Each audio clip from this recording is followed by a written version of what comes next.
Pessoal, hoje nós vamos dar sequência no estudo da Revista Espírita. Vamos olhar o mês de fevereiro, estamos no ano de 1858, a segunda parte do mês de fevereiro. Nós vamos iniciar no fim do mês de fevereiro e a gente vai andando, pegando alguns recortes.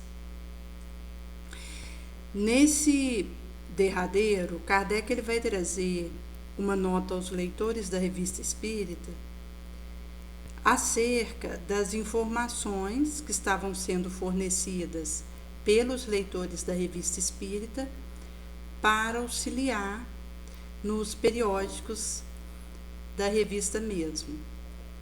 E em sendo assim, as lavras iam sendo publicadas de mês a mês com agregações de correspondências que Kardec recebia, lia e achava pertinente estar colocando na revista, seja uma parte, seja todo o artigo que enviava para ele, e fazia associação disso com tópicos correlatos. Então, ele vai trazer que a multiplicidade das ocupações, junto à extensa correspondência, deixava eles na impossibilidade material de responder, como gostaríamos e deveríamos, aqueles que os honravam escrevendo. Então, ele vai rogar encarecidamente não interpretar de maneira desfavorável um silêncio que independe da vontade deles. Esperamos que a sua boa vontade não se arrefeça e que não queira interromper suas comunicações interessantes, então pedindo para que fosse enviado material. Chamamos novamente atenção para a nota que inserimos no fim da introdução do primeiro número, a propósito das informações que por obséquio solicitáramos, rogando não deixarem de nos dizer quando podemos, sem cometer inconveniência, fazer menção de pessoa e lugar. Então, ele vai trazer que se aplicava as questões que eram dirigidas para ele sobre diversos pontos da doutrina espírita, se necessitasse um desenvolvimento de maior extensão, tanto menos possível seria responder em escrito, porque aquele recorte seria disponibilizado na tiragem para que um maior número de pessoas lesse. Porque a revista ela serve de meio de correspondência, nela tais respostas encontram lugar à medida que os assuntos são tratados, e isso oferece ensancha tanto mais vantagem quanto mais completas e proveitosas forem as explicações, pelas reflexões subsequentes que viabiliza. E Kardec vai trazer no recorte Manifestações dos Espíritos algumas explicações interessantes referente à questão da comunicação e da prudência, da circunspecção, do bom senso. Então, ele vai trazer do senhor Paulo Algues, que é um sincero adepto esclarecido do Espiritismo, a obra que eles liam com grande interesse e que se reconhece num livro desse autor, Demonstração Lógica e Sábia, de fundamentais pontos da doutrina, existência dos espíritos, relações com os homens, por conseguinte, individualidade após a morte, mortalidade da alma, sendo o principal objetivo responder às sarcásticas agressões do Sr. Vernet, só aborda pontos capitais e se limita a provar com fatos, com raciocínio e com as autoridades mais respeitáveis que essa crença não está fundada sobre ideia sistemática ou sobre vulgar preconceito, mas sim que repousa sobre bases sólidas.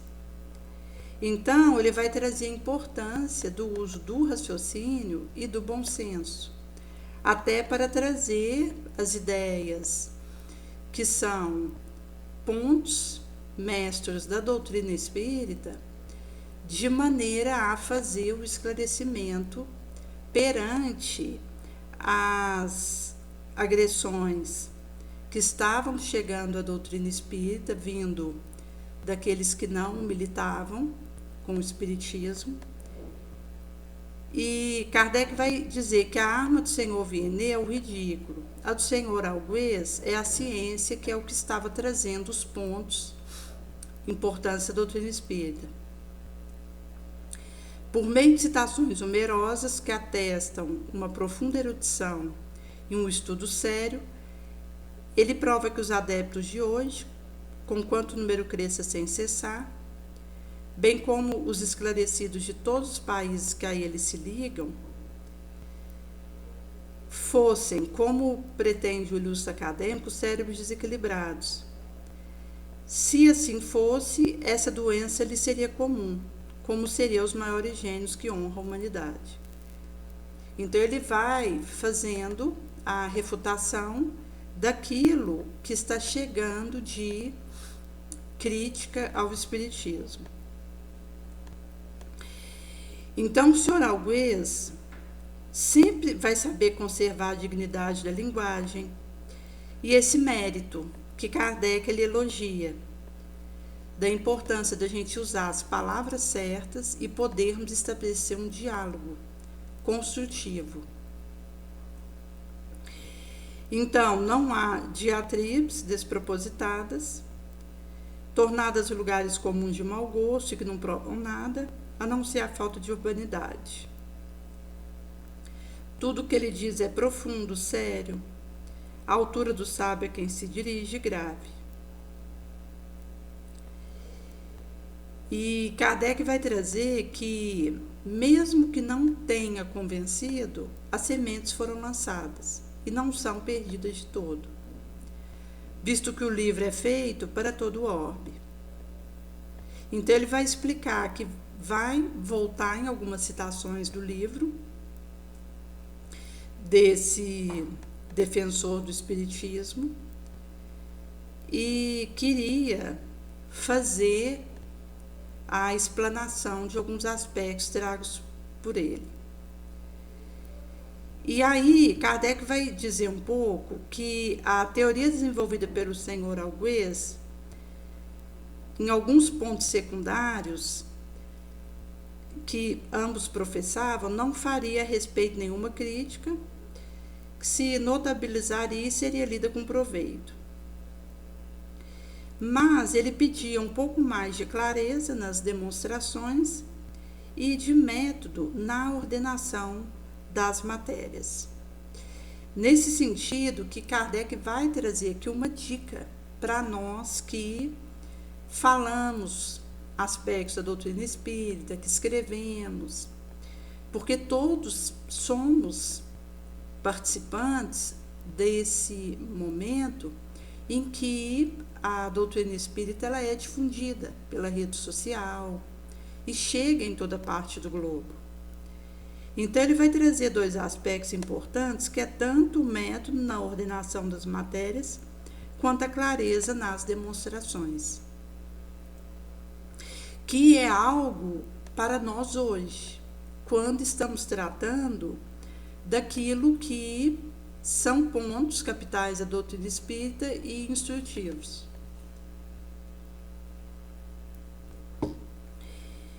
Então ele vai trazer que o senhor Augués tratou a questão como sábio, capaz de compreender as coisas mais abstratas, mas para pensar que escrevia mais para o público do que para um homem, até porque aquilo que ele estava colocando iria ser disponibilizado para o maior número de pessoas possível. E o povaréu sempre lê com mais prazer e proveito o que compreende sem esforço. Então, quanto mais eu falo com clareza, com objetividade, que inclusive é um dos aspectos da eficácia, quando eu, para demonstrar dada ideia, uso o menor tempo possível e o mínimo de recursos, eu estou fazendo aumento de eficácia desse processo E está ligado a isso que Kardec traz, porque o populacho, se é possível compreender com menos esforço, ele vai ouvir, ler com mais proveito e mais prazer. Então, até mesmo aquilo que a gente usa na composição de uma palavra, de uma frase, que isso vai fazer essa facilitação para aquele que está nos ouvindo abstrair os aspectos que estão sendo endereçados. E aqui entra a questão da simplicidade, porque quanto mais a gente é simples e objetivo e claro, mais facilita para que aquele que ouve assimile. É por isso que Emmanuel vai trazer que o Evangelho ele precisa ser levado com a maior simplicidade possível.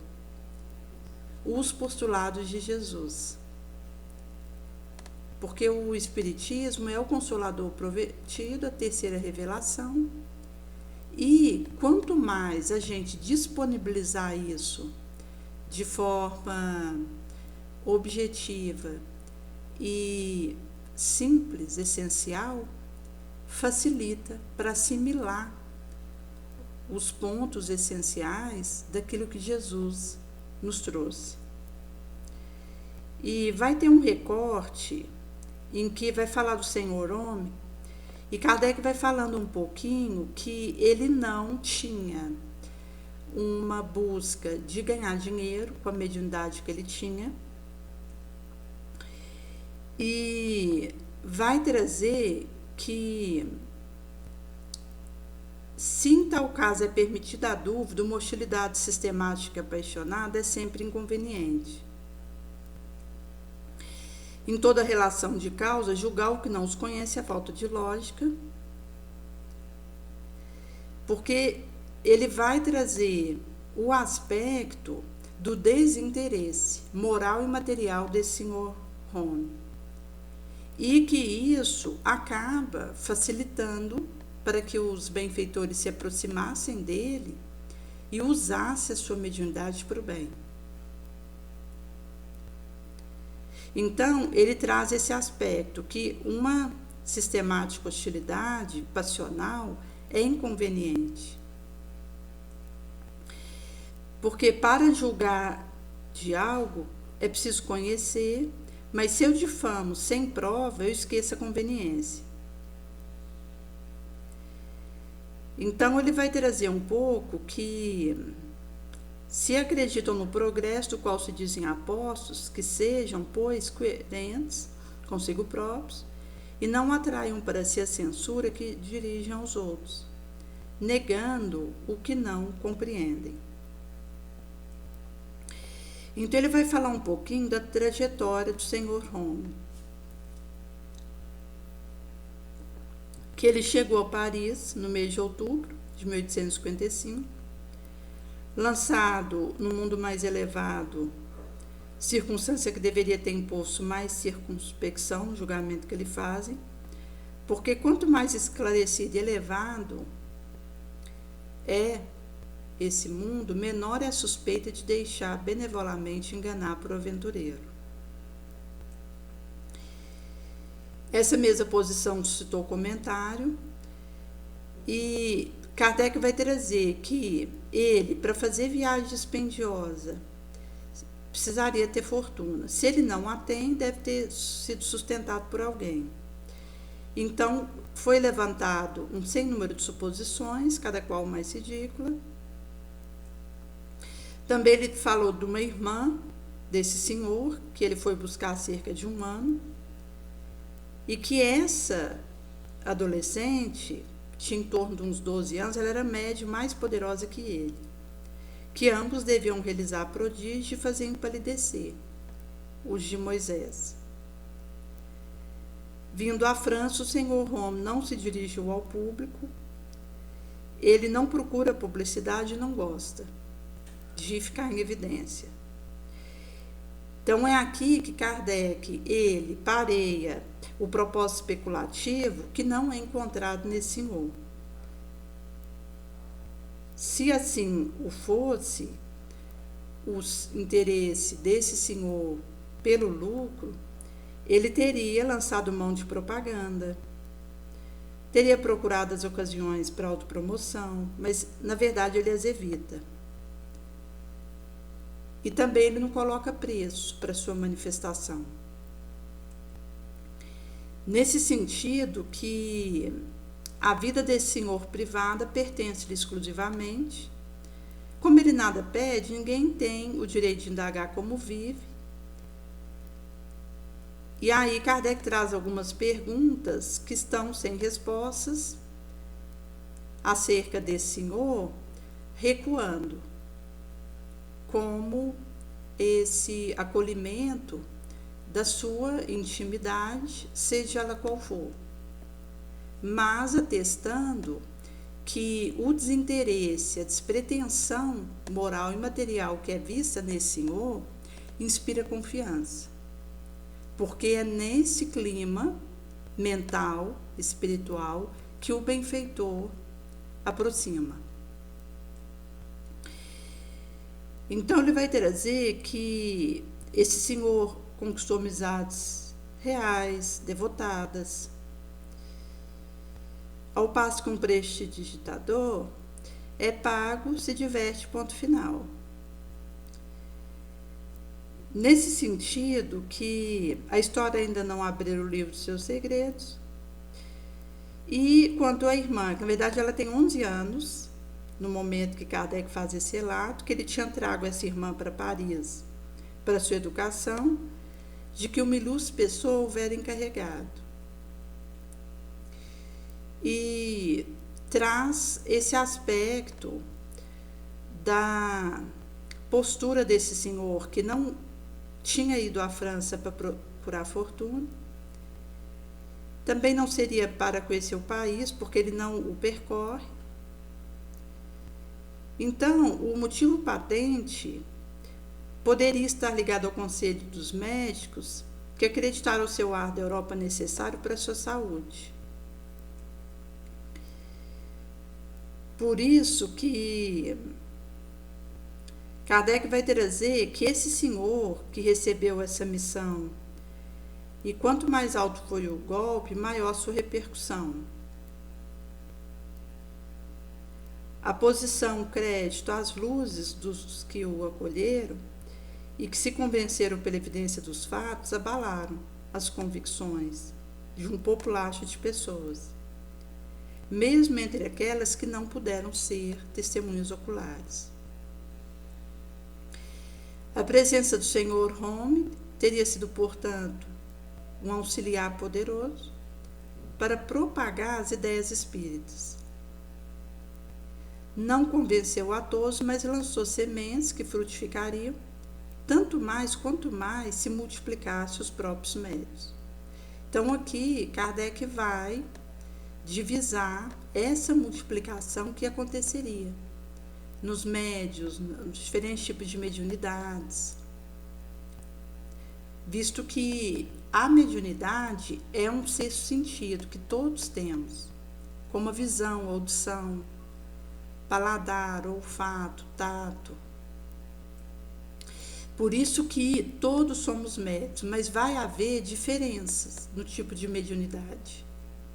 E que também vai estar a sua fermentação ligado ao desenvolvimento moral do indivíduo. Visto que aquele que coloca sua mediunidade a serviço do bem, ele recebe o concurso dos bons espíritos. E com isso ele faz a disseminação de boas sementes, o pipoque de frutos positivos. Por isso que Kardec vai dizer, com Sonoalhures, que essa faculdade não constitui um privilégio exclusivo. Existe em estado latente, em graus de diferente porte, e aguarda uma ocasião para desenvolver. princípio está em nós, por efeito mesmo da nossa organização.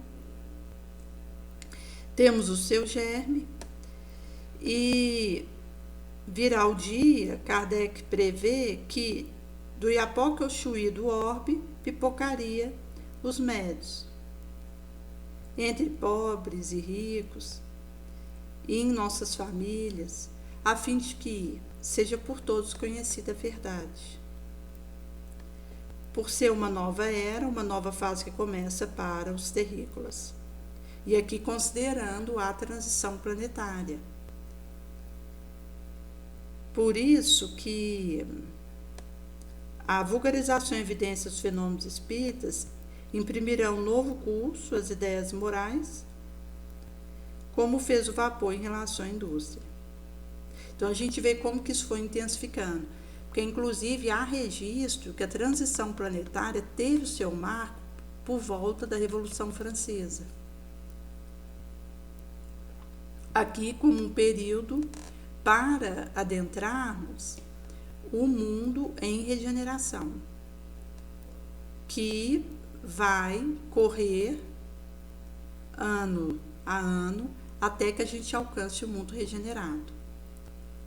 Então, a transição planetária franca diz dessa mudança de degrau do mundo de prova e expiação para o mundo em regeneração, que teve aí o seu marco por volta da Revolução Francesa e que está em franco curso. Nesse sentido que Kardec já previa que ia vulgarizar e evidenciar os fenômenos espíritas, imprimindo um movimento novo às ideias morais, fazendo o comparativo do vapor em relação à indústria que estava a pleno vapor. E hoje a gente vê esse aspecto da disseminação da doutrina espírita pelas redes sociais, porque veio facilitar esse conteúdo ser produzido e distribuído em diversas partes do globo, que faz essa conexão de cooperação, de estudo. Hoje, alguém que queira fazer uma pós-graduação numa faculdade na China, pela internet é possível. Tendo ali a compreensão daquele idioma, o indivíduo pode, do Brasil, fazer um estudo do outro lado do mundo com relativa tranquilidade. E isso, para o aspecto do estudo da doutrina espírita e da divulgação dos seus postulados, veio também a calhar e diminuir as distâncias. Então, é isso que Kardec traz, que isso está dando um novo curso e uma injeção tremenda de reflexões nobres que viabilizou, consta no pedido de Jesus de darmos de graça o que de graça recebemos. Nesse sentido que, através das redes sociais, seja um vídeo, um áudio, um e-book, é possível levar informações a toda parte. Como um curso que eu comecei a fazer do Haroldo, que criou o Odisseia, junto com Saulo, em que trata de diferentes aspectos, que faz uma reflexão à luz da doutrina espírita, sob a égide de Jesus, fazendo um panorâmico com a psicologia, neurociências e correlatos que leva a compreensões sobre novas angulações e que auxilia no nosso estudo, na nossa prática espírita. Então, é possível a pessoa fazer um curso sem sair de casa.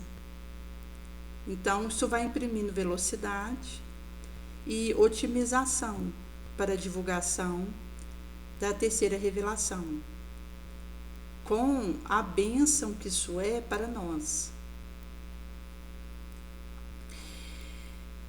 Daí Kardec ele vai sequenciar dizendo que a vida privada do Senhor Home, ele não estaria em condição de tecer algum comentário, mas ele vai dizer que há certos detalhes que, com toda razão, interessam ao público e que são de utilidade para a apreciação dos fatos. Inclusive, ele vai dizer que a investigação do privado do Senhor Home estava fechada à curiosidade indiscreta. Até mesmo porque ele faz essa costura de forma acolhedora para que ele pudesse fazer o aproveitamento dos ensinamentos que esse caso trazia. Então, ele vai falar um pouquinho da data em que esse senhor nasceu, 15 de março de 1833, em Edimburgo. Estava no momento com 24 anos. Descende de nobre e antiga família dos Douglas da Escócia, outrora soberana. E vai trazer acerca das suas maneiras suaves, simples, de caráter benevolente e afável. E que o contato desse senhor com o poderoso não o lançou nem ostentação nem arrogância. Dotado de modéstia excessiva, jamais faz alarde da sua maravilhosa faculdade, nunca fala de si mesmo. E se numa expansão de intimidade conta coisas pessoais, é simples que o faz, jamais enfatizando a si próprio, enquanto a malevolência, vindo de outrem, procurava compará-lo. E é nesse sentido que vai se destacar esse aspecto da humildade, que é uma mola mestra para o nosso trabalho com Jesus. Porque a nossa chaga, enquanto humanidade, é orgulho, egoísmo, sensualismo. Nesse sentido que, quando o indivíduo ele consegue se manter sóbrio, humilde, ele logra vencer a si mesmo. Então, ele evita o confete e diversos fatos íntimos do conhecimento pessoal, traz Kardec, provaria os sentimentos nobres desse senhor, uma elevação grande da alma, e isso é constatado quanto mais conhecem a influência das disposições morais sobre a natureza das manifestações. Então, Kardec vai trazer que, se não houver uma busca de reforma moral dentro de mim, o bom espírito se afasta. E aí, quem vai fazer aquele fenômeno acontecer é o obsessor. É o espírito zombeteiro, leviano, que não se preocupa com a verdade, nem com a idoneidade, e ele vai se aproveitar daquele momento para dar comunicação de próprio punho a esmo, enquanto algo que aquele espírito inferior ele está tirando de si sem uma confirmação da procedência daquilo. E é nesse sentido que os fenômenos dos quais o senhor homem é instrumento involuntário, por vezes fora contada por amigos, zelosos, com um entusiasmo exagerado, do qual se apoderara a malevolência. Então, Kardec não amplifica, porque isso seria nocivo à causa, fechando-se na estrita realidade dos fatos, por eles mesmos constatados ou por oculares testemunhas dignas de fé. Comentaremos com a certeza de não estar raciocinando sobre coisas fantásticas. Daí ele vai trazer um pouco acerca das predisposições naturais que lhe dão primeiras aptidões mais especiais. Sob a influência desse senhor, ouve-se ruído estranho, o corpo sólido se move, ar se agita, transporta-se de um lugar a outro no espaço, levanta-se. Instrumento de música produz som melodioso. Seres do orbe extracorpóreo aparecem, escrevem, falam e até abraçam, até causar dor. E nesse sentido que, se eu não tomo cuidado, a minha mediunidade pode ser usada pelo obsessor, posso me tornar instrumento. Como Kardec vai trazer num outro relato, na Revista Espírita, de uma manifestação que acontecia de um tiro que produzia chamas onde alcançava e que não vinha de um lugar definido. E quando o espírito que estava por trás daquele fenômeno se manifestou por meio do médium, ele disse que estava usando a mediunidade de uma vizinha de uma casa da esquina da rua para manifestar aqueles fogos. E é nesse sentido que ele acabava usando do tipo de mediunidade dessa senhora para fazer essas bombeações que traziam chamas e estavam levando preocupação, aflição para aqueles moradores próximos. Nesse sentido que, se eu tenho um determinado tipo de mediunidade, isso vai ser usado por alguém do astral. O que me garante que eu seja instrumento na mão dos espíritos elevados é a minha reforma moral. É o meu pensamento elevado, é o meu sentimento no bem, é a minha ação nobre. Porque daí eu sustento um padrão vibracional que me conecta com o benfeitor. Caso contrário, eu vou fermentando pensamentos negativos, sentimentos ruins, e isso vai fazer com que se aproxime espíritos inferiores, obsessores que vêm em turminha e que vão usar da minha mediunidade para levar aflição, angústia, desespero.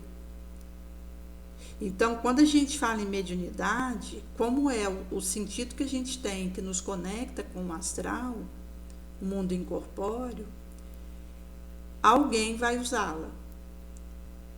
Caberá a mim escolher a quem eu vou dar espaço para se conectar comigo e para quem eu não vou dar esse espaço. E a gente faz isso pela elevação moral, se desejamos a conexão com os bons espíritos. Então, é nutrir os sentimentos de compaixão, bondade, caridade, que vão nos ajudar a estar na área vibratória dos bons espíritos e que então terão como se conectar conosco. Porque do momento que o bom espírito percebe em mim orgulho, vaidade, egoísmo, pretensão, ele, por ter uma área vibratória diferente, não conecta comigo e se afasta. E nesse momento, o espírito obsessor que vibra nessa mesma faixa do egoísmo, da arrogância, ele vai usar da minha mediunidade para levar desaires no meio em que eu tiver. coisas ruins. E aí Kardec vai trazer que na presença de testemunhas oculares, só o senhor homem mesmo ter sido elevado no ar a vários metros de altura e sem apoio. Então, ele vai trazer que, se nós considerarmos o caráter desse senhor e as qualidades morais que o distinguem, granjear-lhe a simpatia dos espíritos superiores. Nesse sentido que esse indivíduo é um instrumento destinado a abrir os olhos dos cegos de maneira enérgica, sem ser privado das comunicações de ordem mais elevada. Então, é uma missão que ele aceitou, que tem tribulação, perigo, mas que ele cumpre com perseverança, resignação, sob a égide do espírito da sua mãe, que é o seu verdadeiro anjo guardião, que o acompanhava. Então vai ser trago que houve, durante um ano, aparente abandono do seu poder oculto, mas como esse poder está acima da sua vontade, fim desse tempo, conforme anunciara o espírito de sua mãe, as manifestações se aparecem com nova energia. Estava traçada a sua missão. Ele deveria distinguir-se entre aqueles que a providência escolheu para revelar, via sinais patentes, o poder que domina todas as grandezas humanas. Nesse sentido que vai ser trago que fenômenos foram produzidos espontaneamente, sem provocação, em um círculo íntimo, do qual nenhum dos assistentes testemunha 100 vezes de fatos desse porte, necessitava de novas provas. E não era o caso para esse senhor exibir suas supostas habilidades. Então, esse aspecto da nossa postura mental vai, consta no Kardec traz, definir como a gente vai usar aquele dom, aquela mediunidade, habilidade, mostrando aí a importância de nós cuidarmos da nossa casa mental. E num outro recorte, Kardec vai trazer conversas do além-túmulo com a senhora Clare. Vai trazer que ela houvera desencarnada em 1850, aos 13 anos, e desde então ficou como gênio da família, no qual é evocada com frequência, e a qual deu um grande número de comunicações interessantes e nobres. Então, ele vai trazer uma conversa que foi com esse espírito. Então, ele pergunta se ela tinha alguma lembrança precisa da existência corporal dela. Ela diz que o espírito vê o presente, passado, um pouco do porvir, consonou a sua proximidade com Deus e a sua perfeição. Daí Kardec pergunta, essa condição de perfeição é relativa apenas ao futuro ou igualmente se refere ao presente e ao passado? O espírito da menina diz que o espírito vê o porvir mais claramente, à medida que se aproxima de Deus. Depois da morte, a alma vê, abarca de relance todas as suas migrações passadas, mas não pode ver o que Deus lhe prepara. Para isso é preciso estar inteiramente em Deus desde muitas existências. Então, que é interessante esse relato que ela traz, porque mostra que o espírito que já está muitas existências corporais leais a Deus, no bem, ele, quando desencarna, consegue uma antevisão do que Deus lhe prepara. A gente tem, inclusive, um relato no Céu e Inferno de uma senhora que tinha muitas posses, mas era de uma inesgotável caridade. E ela veio a desencarnar e deu comunicação, e foi feito a pergunta para ela para onde ela estava indo, e ela disse que estava sendo levada para um orbe feliz. E quando foi perguntado para ela como foram as existências dela para ela conseguir esse logro, ela disse que tinha vivido até ali muitas experiências de trabalho e miséria. E à medida que ela ia sendo fiel, em cada existência de miséria, de privação, de labor, de suor, ela ia indo para o astral mais fortalecida. Então chegou num ponto que se juntou várias encarnações de trabalho e miséria, que ela sai vitoriosa da carne pela caridade fatigável, pela bondade, abnegação. E nesse sentido, ela já poderia antever aquilo que Deus estava preparando para ela, que era ela ser levada para um orbe feliz. Então, por isso que esse espírito que havia animado o corpo dessa adolescente de 13 anos, vai dizer que o espírito ele vai ver mais claramente o futuro à medida que ele se aproxima de Deus. Mesmo que no astral, depois do desencarne, a alma possa abarcar de relance, não queima-roupa, suas pregressas migrações, ela só vai antever o que Deus prepara para ela se ela já tiver há muitas existências em Deus, fiel. E nesse sentido que um outro relato que faz o paralelismo com esse dessa senhora é de uma outra que viveu na mesma época que ela, que também tinha muitas posses e que ao desencarnar ela foi para o umbral. Ela estava numa região de sofrimento na astral. E quando ela fez a recapitulação naquelas memórias relampagosas do derradeiro momento, ela percebeu que tinha sido avara, egoísta, rancorosa, perversa. Daí ela foi para uma região sombria, correspondente ao seu estado vibracional, e lamentava profundamente não ter aproveitado o tempo para deixar coisas boas na terra. Então, ela implorava em rogo que fosse dada uma nova chance de encarnar, para ela fazer melhor. Ou seja, entre duas mulheres, ambas com muitas posses, uma era avara, a outra caridosa.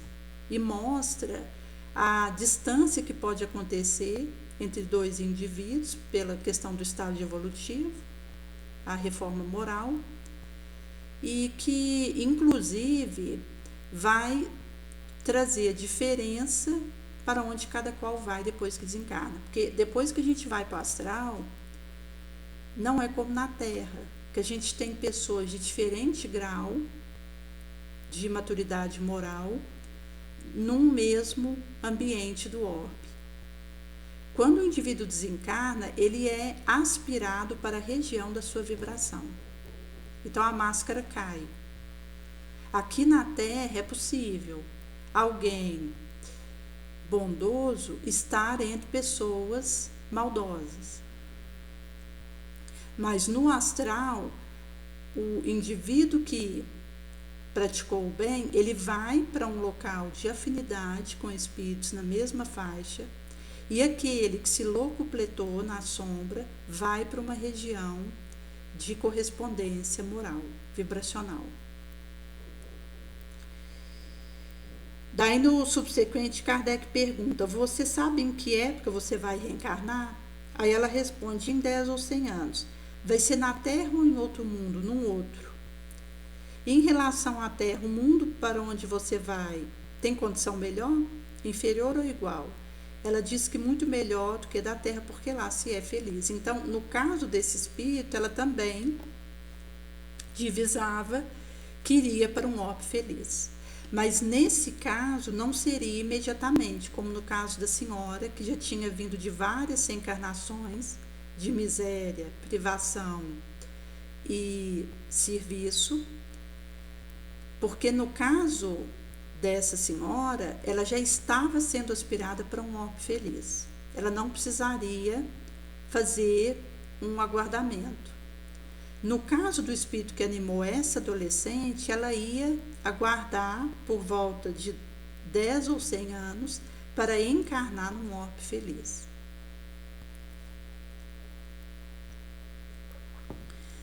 E aí, Kardec pergunta: visto que você está aqui entre nós, você está ocupando um lugar determinado?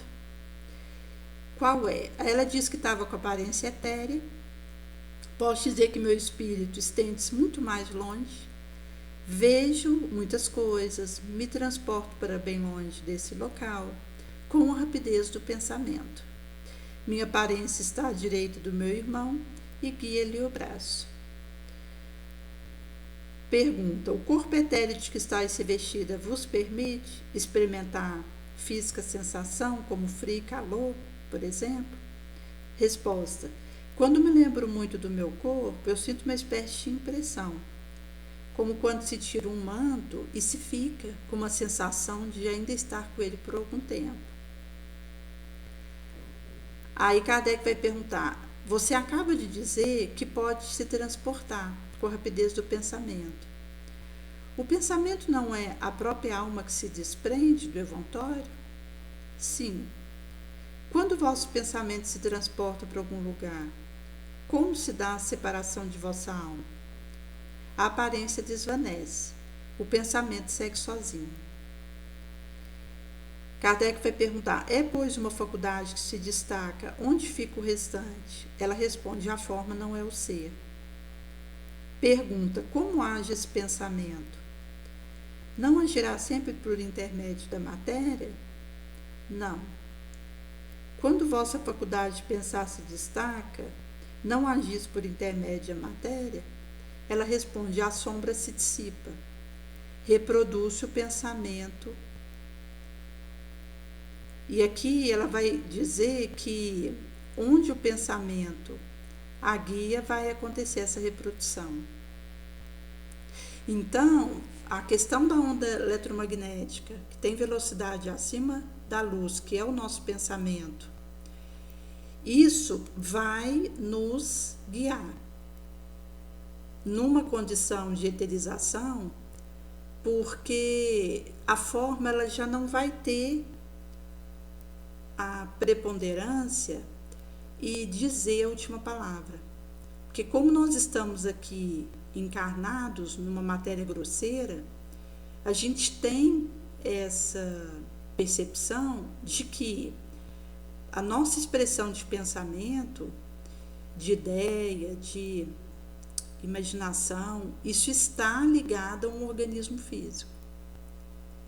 Mas é o espírito que pensa. O cérebro, ele é um órgão que o espírito usa para se manifestar. No entanto, quando o indivíduo desencarna, o perispírito, que tem a forma para os diferentes órgãos e para o nosso organismo físico como um todo, ele segue com o espírito para o astral. E vai acontecer que no astral, essa alma, ela não vai ver diretamente pelo olho, ou ouvir pelo ouvido, sentir o cheiro pelo olfato, o toque pelo tato, o paladar pela língua. Na verdade, do momento que o espírito está no astral, ele não vai localizar o sentido, como a gente tem a impressão aqui que acontece. Porque é o espírito que vê, é o espírito que ouve, que toca, que sente o cheiro.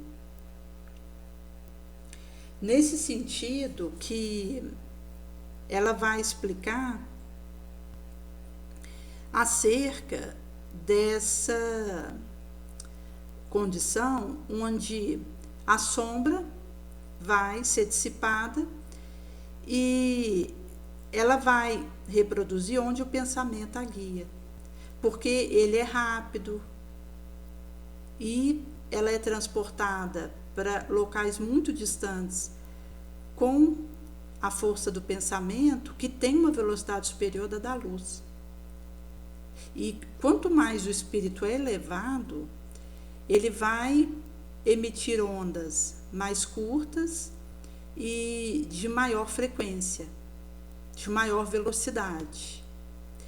Quando a gente tem, por exemplo, os animais, eles têm ondas fragmentadas, que vão ter alternância numa intermitência com pensamento contínuo, mas que vai oscilar o instinto com o pensamento contínuo. Já no humano, nós temos a produção de ondas eletromagnéticas que pode ser longa, média, curta ou ultra super curta.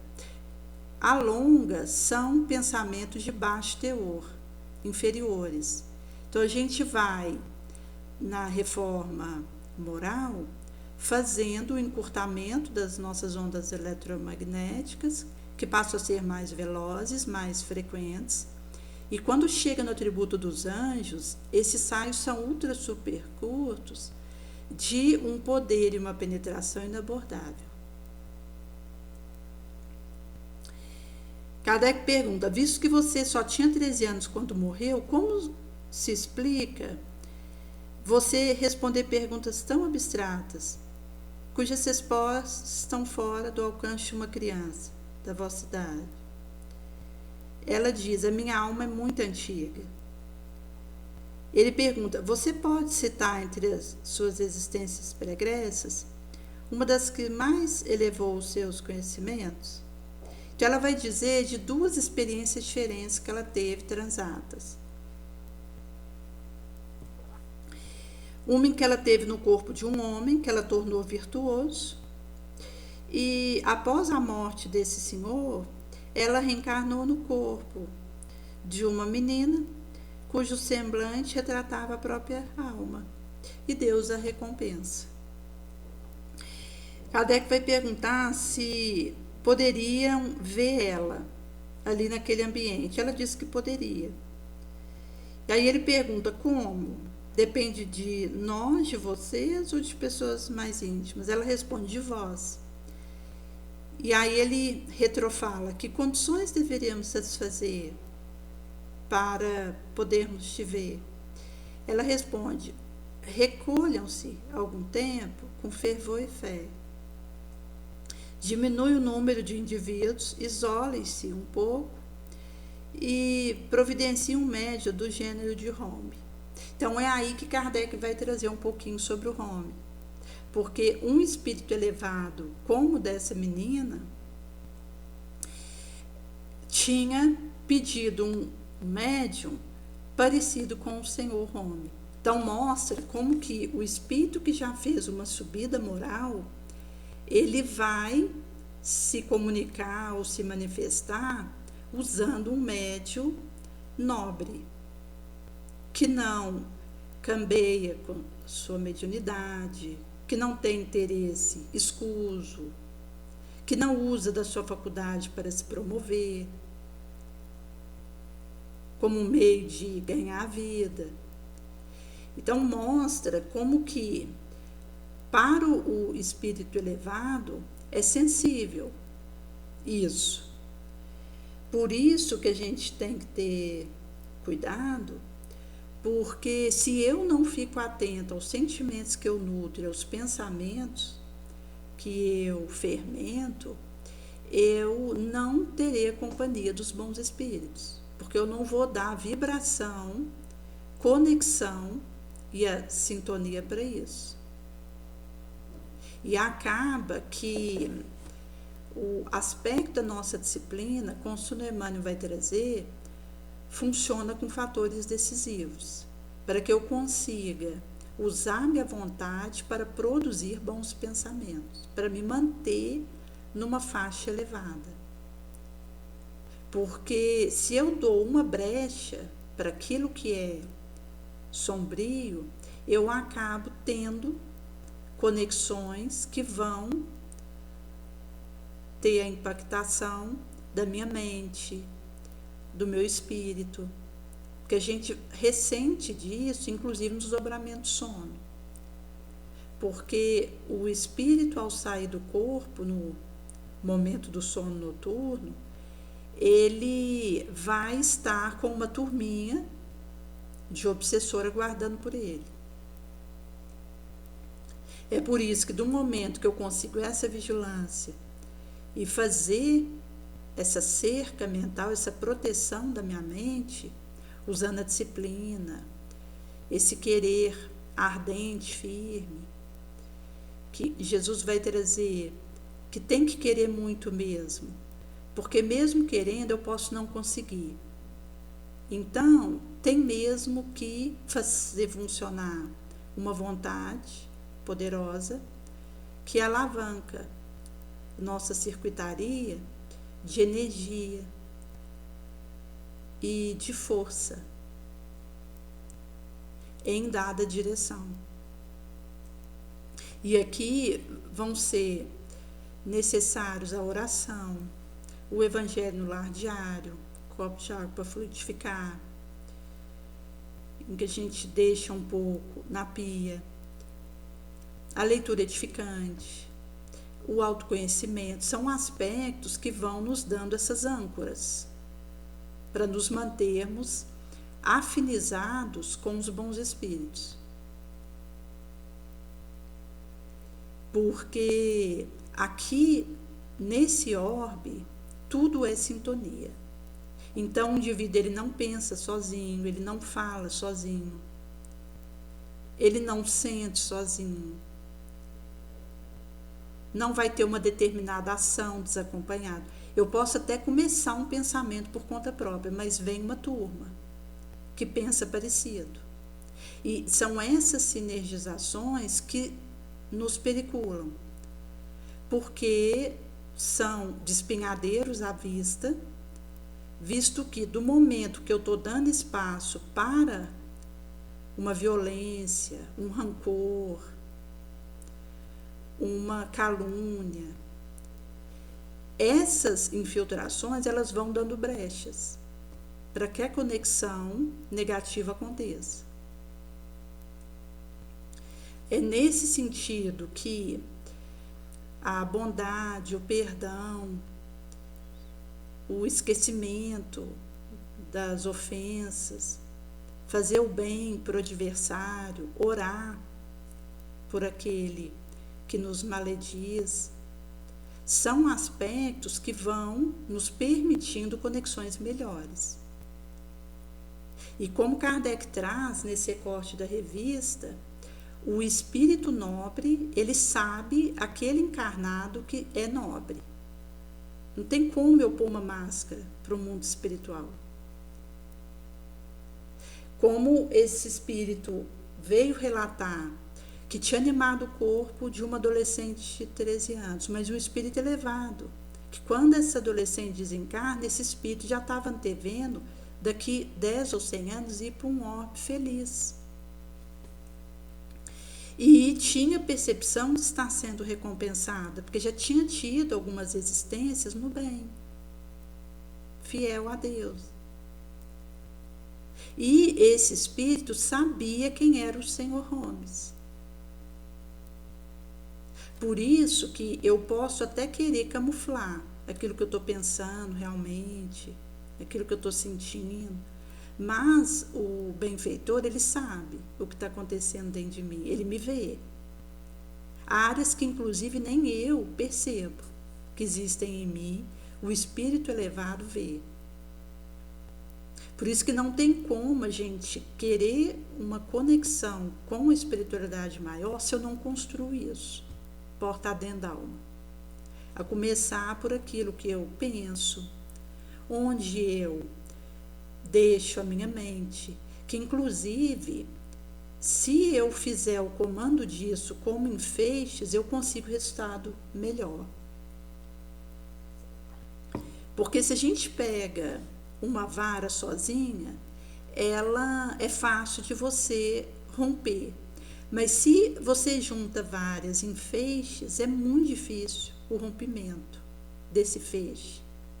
A mesma coisa acontece com os nossos pensamentos. Se eu pego o feixe dos meus pensamentos para uma direção que atenda a minha missão, que atenda as coisas positivas que eu estou tentando nutrir dentro de mim, eu vou conseguir no êxito, porque eu uso o feixe de pensamento que eu produzo naquela direção. E assim não dou espaço para interferência malsã. Nesse sentido que Kardec vai trazer num outro recorte acerca de uma situação de avareza que é uma dissertação moral, que foi ditada por São Luís a Senhorita Hermância do Faux, 6 de janeiro de 1858. Tinha 2 filhos, certa feita, e cada um recebeu o seu alqueire de trigo em herança. O mais velho guardou o seu no lugar oculto, o outro encontrou no caminho um pobre a pedir esmolas. Dirigindo-se a ele, despejou no seu manto metade do trigo que lhe coubera, depois seguiu o caminho e semeou o resto no campo paterno. Por esse tempo sobreveio uma grande fome, as aves do céu morriam à beira das ruelas. O irmão mais velho correu ao seu esconderijo, ali encontrando poeira. O caçula tristemente ia contemplar o trigo que havia secado no pé, quando depara com o pobre que havia assistido. E esse mendigo diz para ele: irmão, eu ia morrer e você me socorreu. Agora que a esperança secou em seu coração, me segue. Teu meio alqueire quintuplicou minhas mãos. Aplacarei tua fome e viverás em abundância. Então vai ser falado um pouco acerca dessas poéticas e eloquentes palavras que traz da importância de nós combatermos a avareza e a paixão pelo dinheiro, o excesso, o acúmulo, e inclusive a perseguição de uma segurança material. Porque a vida na Terra ela é impermanente, ela é insegura, ela é desprotegida. Os recursos que podem nos ajudar a fazer essa sustentação são morais. Se eu uso uma quantia no dinheiro para tentar trazer uma segurança que só o serviço útil me traz, eu acabo que fico na escassez espiritual. E é essa que vai ser cobrado de mim quando eu voltar para o astral. Kardec também ele vai trazer um pouquinho acerca de algumas colocações sobre a floresta de Dodô na estátua de Memnon, e vai colocar um pouco referente às experiências que foram vividas ali, onde ele traz da transposição dos mares de 25 séculos atrás, que transportou ao pé do Monte Taurus, em Epiro, contrário à floresta sagrada, cujos carvalhos proferiam oráculos. Ele acrescenta a isso o prestígio do culto e a pompa de cerimônia religiosa, explicando a veneração de um povo crédulo e ignorante, capaz de perceber a realidade através de tantos meios de fascinação. A madeira não é a única substância que pode servir de veículo à manifestação de espírito batedor. Vimos-la produzida uma parede, também em pedra. Daí ele traz das pedras falantes, como as mesas girantes, que vai trazer ação de espíritos. Representem essas pedras uma personagem sagrada e teremos a estátua de Memnon ou de Júpiter Ramo, proferindo oráculos como árvore de Dodona. E aí ele vai falar um pouco acerca de isolamento de corpos pesados, em que por alguns instantes nada se obtinha, como se aquela mesma força tivesse necessidade de retomar o fôlego, que vai demonstrar fenômeno de movimentação de mesa, que inclusive aconteciam mais intensamente naquela época, mas que foi desusado, porque à medida que o espiritismo ele foi penetrando os mistérios instrutivos, em cujo Jesus trazia sua verdade aclarada, gradado à nossa evolução e capacidade de abstração, o movimento ele passou a focar no aspecto do melhoramento moral e não em fenômeno. Porque quando a gente pega Tomé diante de Jesus ressurreto, exigindo ver as chagas cicatrizosas nas suas mãos e nos seus pés, vai mostrar uma condição fenomênica para que ele acreditasse. Ali, aquela cicatriz dos ferimentos que Jesus tinha tido foi para Tomé a única maneira dele acreditar que estava diante de Jesus, ali materializado. Por isso que Jesus vai dizer para ele: você está crendo, Tomé, porque você viu. Feliz aquele que crê sem ter visto. Porque aquilo que está sendo pedido para desenvolver em nós é a fé, é a esperança, é a caridade, que são abstrações e eterizações do nosso espírito, em que a gente prescinde do fenômeno da materialização e adentramos a espiritualização, que é porta adentro, que é a fé que eu cultivo, a vontade que eu nutro, o bem-querer. É por isso que Emmanuel tinha orientado Chico a não realizar mais materialização. Ele que tinha vindo para a Terra com uma missão ligada à escrita dos livros psicografados, houve um período em que ele estava participando de sessão de materialização e Emmanuel proíbe ele de continuar a materialização. E fala para ele que o trabalho dele estava com os livros, que era para ele focar nisso. Porque a materialização, ela, além de ser um gasto energético importante, ela tem a ver com um momento onde vai precisar ver para ter alguma associação de crença, o que não nos estimula a esses metais da fé, da verdade, de refletirmos. É nesse sentido que, mesmo que a gente tenha alguns estudos com materialização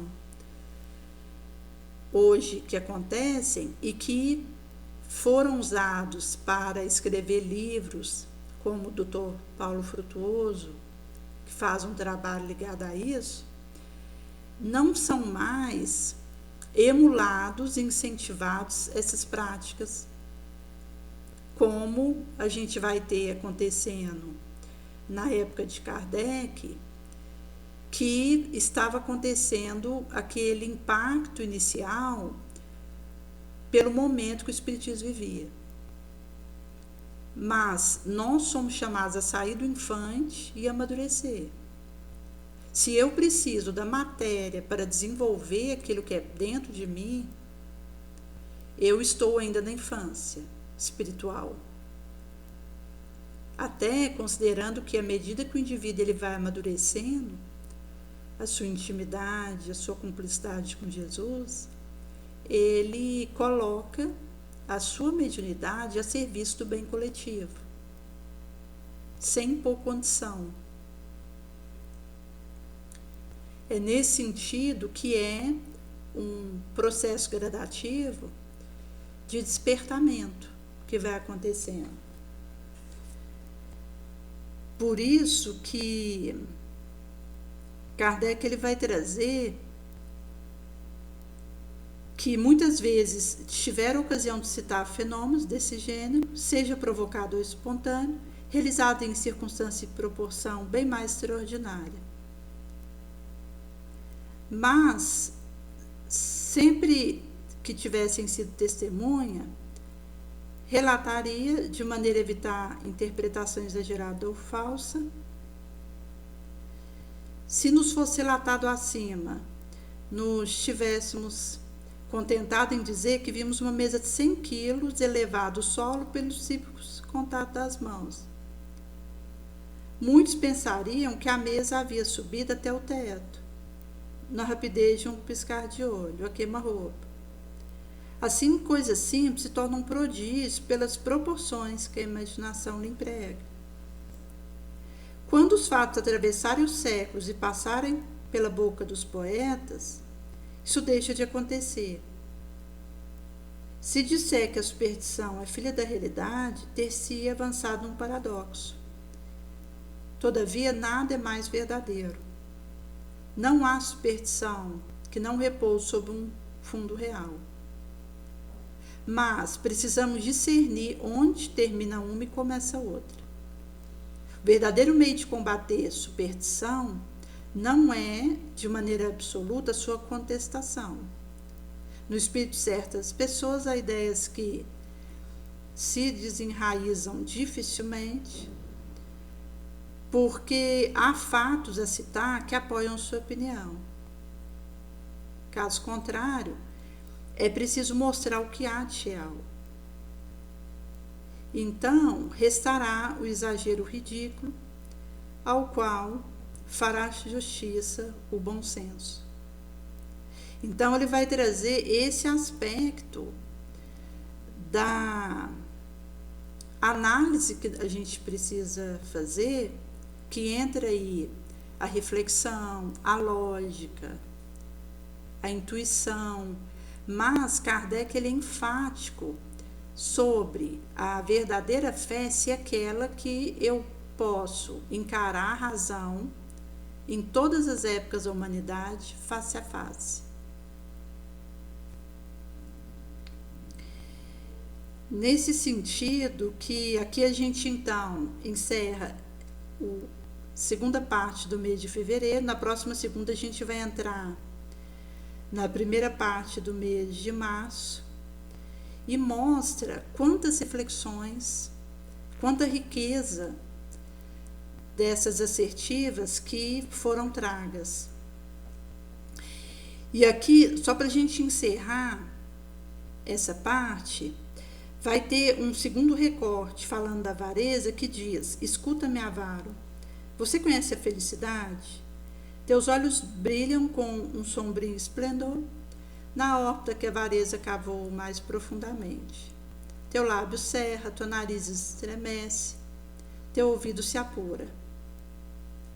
Sim, ouço o tilintar do ouro que a sua mão acaricia ou derramar no teu esconderijo. Você diz, é a suprema volúpia. Silêncio, vem gente, fecha depressa. Você está pálido, seu corpo estremece, mostrando medo daquele que está aproximando levar o ouro dele. Tranquiliza-te, os passos se afastam. Você abre e olha ainda o seu ouro. Abre, não trema mais, você está sozinho.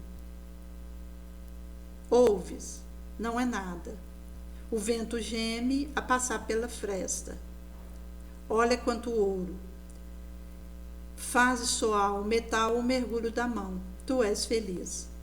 Mas a noite não te dá repouso, o seu sono é atormentado por fantasma, porque é aquele tesouro que a traça rói, a ferrugem corrói, que o ladrão rouba. E é nesse sentido que, porque eu não posso dar ouro pela minha alma, se eu foquei a minha existência em acumular bens materiais, eu chego no astral de mãos vazias e com o peso dos meus débitos, da minha cupidez. É nesse sentido que Jesus ele vai trazer o que daremos em troca da nossa alma. Visto que eu não poderei comprar a minha alma com bens materiais. A única senha é o bem realizado enquanto estive aqui, que vai me dar o passaporte para o astral, numa região em que eu possa ser levada para uma colônia de tratamento para preparar a nova fase. É nesse sentido que Jesus ele é enfático ao dizer para nós que se eu, pelo acúmulo, eu me considero protegida e segura, isso é loucura. Se hoje for pedido de mim a minha alma, o que eu poderia dar pela minha situação? Eu vou estar de mãos vazias. E aí que no subsequente vai dizer: tens frio, você se aproxima da lareira, aquece junto esse fogo que quebrita tão alegremente, cai a neve, o viajor friorento envolve em seu manto, o pó tirita sob seu andrade. Diminui a chama da lareira, atira mais lenha. O teu ouro que consome com essa madeira, o teu ouro queima. Você tem fome, olha, toma, sacia, tudo é seu, pagou com seu ouro. Essa abundância te revolta, esse supérfluo é necessário para sustentar a vida?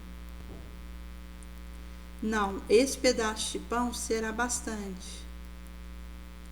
Ainda é muito.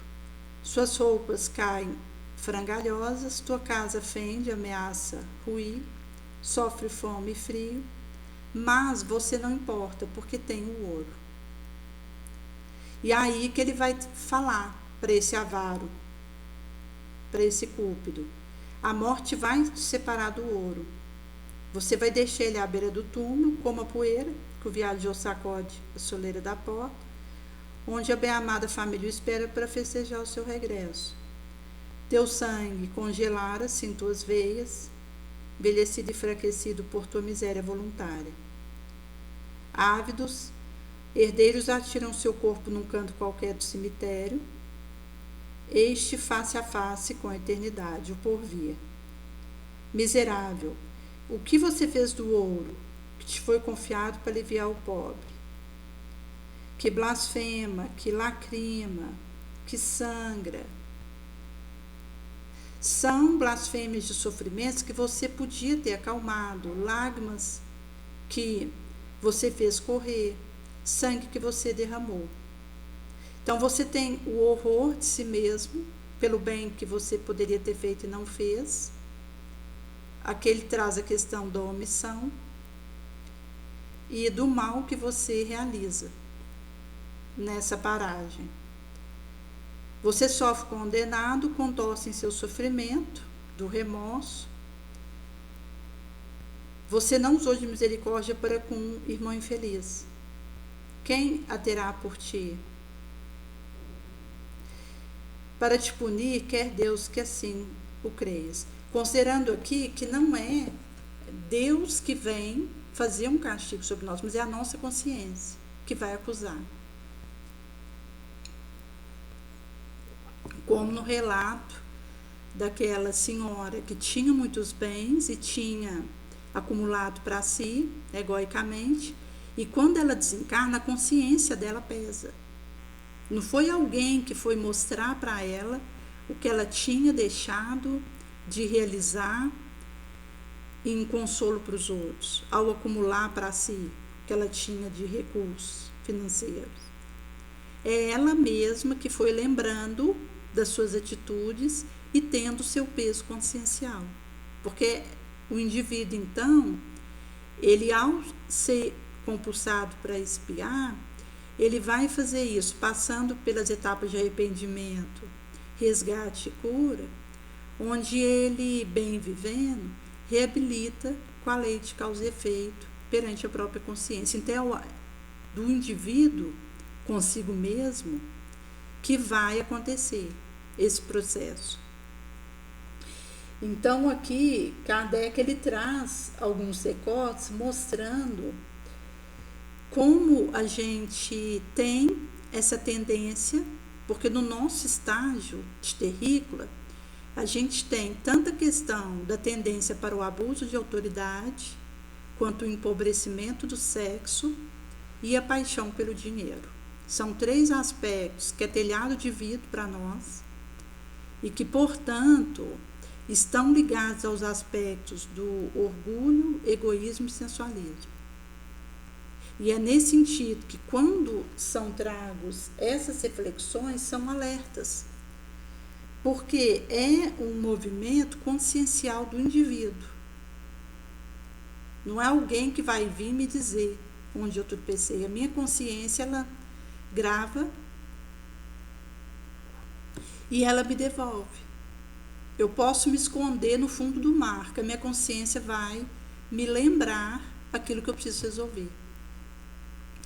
Por isso que quando eu falo para nós acerca da colocação de Jesus para a prevenção, é porque do momento que eu tenho a vigilância, a oração que passa pelo olhar e ter a observação minha, do meu externo, para estar atenta, significa um regime de poda, de proteção da minha área mental, de me manter em guarda, porque atuar na prevenção vai nos impedir de cair em situações mais desastrosas. E aí é nesse sentido que trago para nós acerca do primeiro passo, que se eu vou conseguindo fazer, o imã da vontade vai crescer, nos fortificar, vai atrair para nós novos recursos vitais, atuar intensamente no nosso corpo fluídico, ativando vibrações como um motor para agir. E é por isso que a gente vai conseguindo transformar o nosso propósito em processo e realizá-lo num prazo.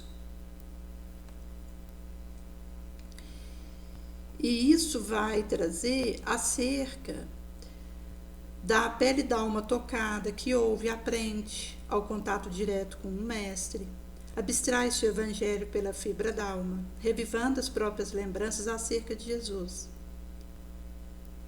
Perseguição e ingratidão por parte de outrem, com devotamento e incessante serviço por parte de si, únicas medalhas de honra que o espírito vitorioso carrega desse mundo na direção de outros orbes, até a plena integração de si mesmo na luz, da luz suprema.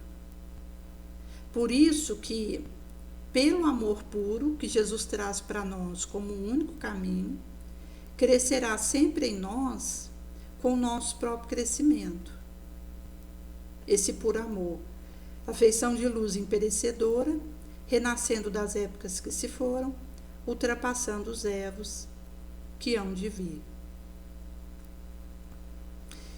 Combatamos dispersão e negligência, desânimo e preguiça, esforço deficitário e destaque de superfície, para que possamos entender os estatutos divinos da criação eterna, cujo todos participamos da sua grandeza, sob as bênçãos divinas.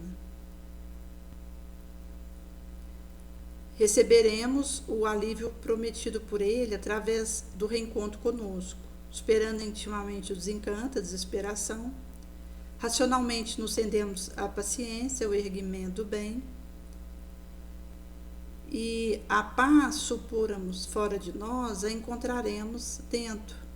A confiança, mesmo momentaneamente eclipsada, a alegria desabituada, o anseio de viver reabraçaremos, exultante de regozijo. Nesse sentido que nós estamos aqui não ambicionando guerrear para subjugar inimigo derrotado, ao estridente rumor de aplauso e gritaria, mas desejamos ardentemente o dom de servir, criando homens invencíveis, novos, no silêncio do anonimato. Não aspiramos posição de pirilampo e meia sombra do século, mas diligenciamos refletir o sol da vida imortal, esmerilhando a nós próprios, de vitória em vitória, gole em gole, na arena interior da santificante luta, fiéis ao comando de Jesus, que nos enunciara claramente: meu reino não é desse mundo. Aonde estiver o seu tesouro, ali também estará o seu coração. Por isso que nós, mesmo em meio a situações desafiadoras de males temporários, suportaremos com paciência, tornando um bem definitivo. Jesus nunca esteve enfermo, assim jamais adoeceremos por raciocinar, sentir e agir com o Evangelho em espírito e em verdade. Enquanto esse movimento do espírito, visto que o corpo ele pode estar enfermo, mas o espírito sadio. Agindo no bem, o eco do exemplo amplia o verbo da generosidade, o som do passo firme ao coro bendito do trabalho. Transformamos, onde quer que formos, desesperação exterior em lampejo incessante de renovada consolação. Por isso que, se a monotonia, o tédio, a preguiça tenta espaço dentro de nós, aumentemos o que damos de nós, ampliando o ensanche de melhoria em louvor de tantos quantos nos cerquem. Nesse sentido que é valioso a noite quanto o dia, fornalha calenta, gelo imuniza, a paz íntima levanta-se da luta. Acenderemos um semelhante à luz da certeza na imortalidade, a força da palavra, à custa do exemplo. Ao transportarmos conosco semelhante riqueza, iluminamos a nossa vontade, erguemos-a invencível nas vagas ondulantes em que se entrechocam as ilusões terrícolas. O que precisamos para sermos contados entre os bem-aventurados? Nosso mal impugnará a paz. Maria escolheu a boa parte, que não lhe será tirada. Está aos pés de Jesus e poder beber do seu ensinamento. Por isso que não cristalizemos em raciocínios falsos que nos prejudicaram o dia de ontem. Ao repararmos a estrutura dos nossos raciocínios, ante as circunstâncias que nos rodeiam, a gente vai fazendo luz. E aqui entra esse aspecto da expansão, porque quanto mais nós vamos fazendo a ampliação das nossas experiências positivas, mais vai se tornando confortável essa elaboração, fermentação de intrepidez, de força. E aí, nesse sentido, que consono Kardec disse, nós estamos tendo esse clarão da doutrina espírita, não só porque possuindo poderemos ser salvos, porque nos ajuda a compreender melhor os ensinamentos do Cristo, nos faz melhores cristãos. Por isso que o testemunho de que o verdadeiro espírito, o verdadeiro cristão são um só, vai ser daqueles que praticam a caridade, por serem os discípulos leais de Jesus, qualquer seja o culto a que pertence. E é nesse sentido que nós, a partir dessa perspectiva, vai nos trazer responsabilidade, aumentando nossa instrução, o nosso livre-arbítrio, porque aos espíritas será pedido muito, porque receberam muito. Mas quem aproveita vai ser dado muito. Procurando nos conselhos dos bons espíritos aquilo que me diga respeito. Vai multiplicar o número de chamados, mas pela fé proporcionada, fermentada dentro de cada qual, multiplicará também o número dos escolhidos. Por isso que a calma na luta é sinal de força e confiança. A violência é prova de dúvida de si mesmo e fraqueza. E é por isso que a fé sincera e verdadeira, ela é mansueta. Sabe esperar, porque tem o seu ponto de apoio na inteligência e compreensão das coisas. Está certa de chegar. Nesse sentido que o renunciar ao que vai fazer esse caminho será para nós esse mapa do tesouro que Jesus nos entregou. Daí poderemos, a partir desses aspectos que Kardec trouxe, onde tanto a questão das qualidades desse Senhor que pôde ser usada por um benfeitor para levar o consolo, nos remete àquilo que hoje podemos fazer, que está nas nossas mãos, para, enquanto é dia, nós palmilharmos essa ascensão.